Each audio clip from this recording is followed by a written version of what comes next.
Hello everyone! Well, I know it's been a while since we last made a video, in quite some time. Now it's time to make one. Now this time it's going to be in HD. Awesome. So today will be a April update, just to give you an idea of what's been happening so far with the collection and so forth. Okay, so first news on the docket, well, it's the 15th of April, 2014. And would you believe it? Yes, my friends, it's snowing. We took down the tempo, put the summer tires on my truck. Now we see this now. And yesterday we had 21-degree weather. Just a shame. Winter never seems to leave. Or want to leave, rather. Okay. So we have some good news, and then we have some really bad news, unfortunately. So I guess we'll go to the bad news first. This is really upsetting. One of my brachypelmas, my B.emilia, she molted. However, she didn't make it. Don't know what exactly happened to her, but I noticed her body all lifeless. I put her in ICU, and she didn't make it. You know, it's really upsetting because she's a rather young specimen. I got her in 2010 as a 2-inch female, so I was assuming that's around 4 years old. And yeah, she died at a young age of 8. So rest in peace, Emilia. You were my favorite one. Hopefully I'm going to be getting a new replacement someday. But yeah, she'll be missing. She was one of my pretty brachypelmas. I have a lot of brachypelmas, but I really like the B.emilia just simply for their colors and the dark triangle on the carapace. You know, it's a sad day. You know, I'm not gonna lie. It's not a pleasant experience to see one of your favorite tarantulas pass on, but you know, such is life, right? However, giving you an update on some of my Psalmopoeus slings, namely my Reduncus.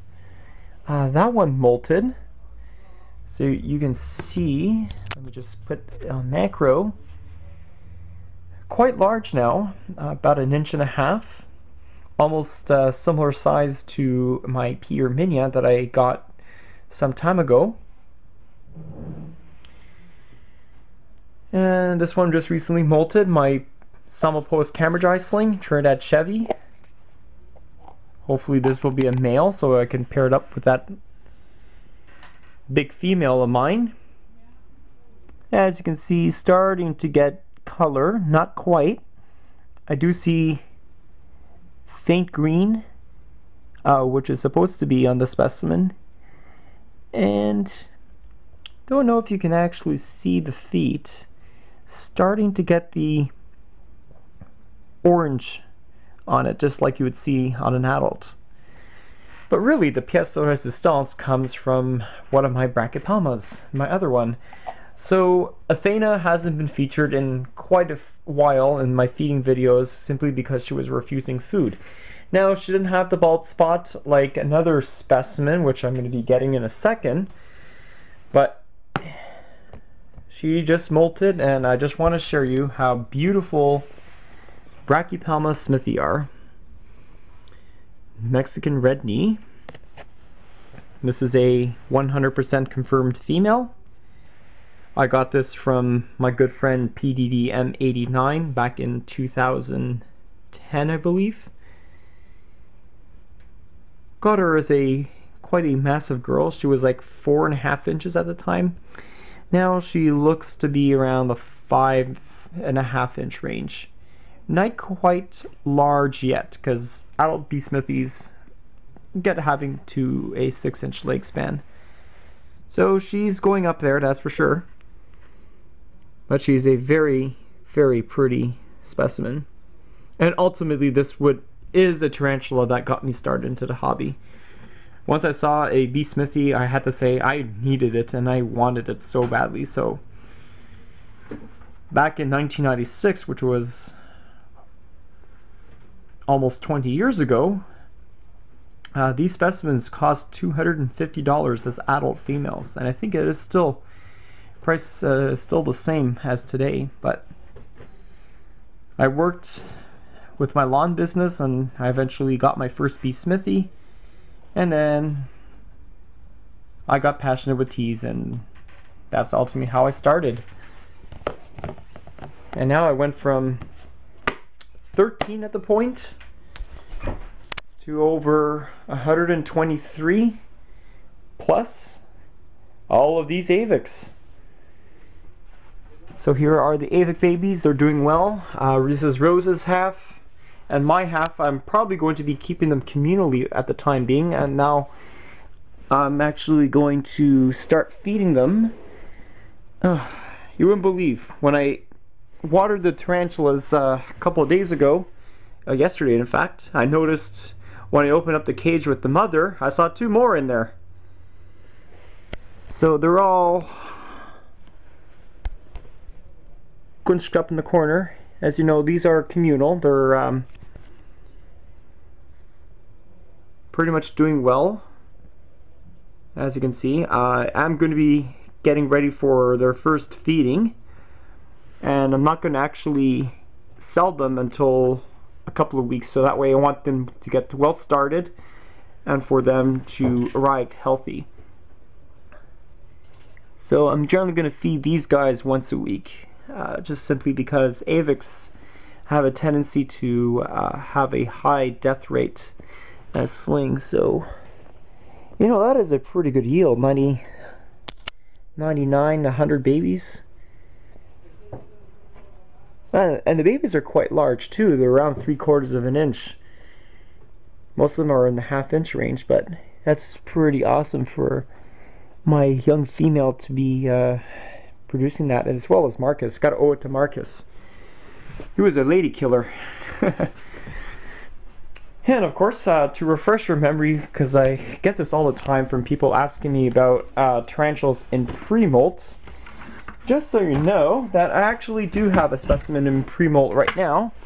Where is it? There we go. That's my bee vagans. That was okay. I know she molted. This guy, well, let's pray to God he didn't molt.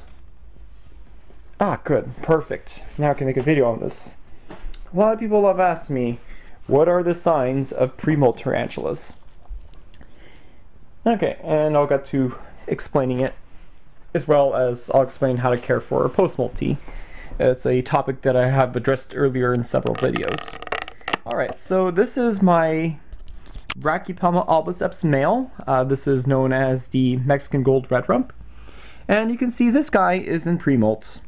So the signs that indicate pre-molt are as follows. One is that the tarantula will have a darkish abdomen spot, that's bald spot. So you can see right here in plain sight, you can see that his abdomen went from a skin color to a bluish black color, which means that this is in pre-molt. That is the main indication if your tea is a serious hair kicker. Now with Grammostola rosea, it's probably not likely seen because these are species that don't really tend to flick hairs very much. The second common sign you'll see when a tea reaches in pre-molt is that their colors are very faded. And you can see it's very apparent on my male carapace that that this is so. You can see that he lost a lot of color on his carapace. Right over here. Yeah, you can see like a very dark pattern here. Third, some of them will behave defensively. So for example, if you have a docile specimen, it gets to be really irritable. That is a definite sign. Other signs including is a tendency to burrow or hide. Some of them will actually go in that hide and barricade themselves. And the most common one is refusal to eat. But this does not apply to rose hares or any species that can fast, because ultimately that can make you assume that it's in pre-molt when it's really not. I got the impression that my rose hare was in pre-molt, because Talia, because she hasn't eaten in 7 months, but as you saw in the recent feeding video, she ate fine.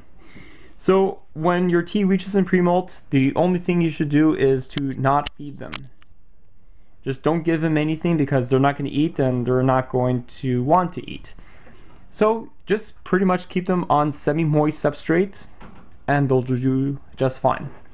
So what happens when your tea does molt? Well, as you probably have seen in my videos, they turn upside down and they push themselves out of their own exoskeleton, and this is the resulting force, is that you'll get a nice exoskeleton.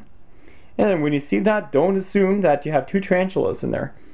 The brighter, much more colorful one is your actual specimen.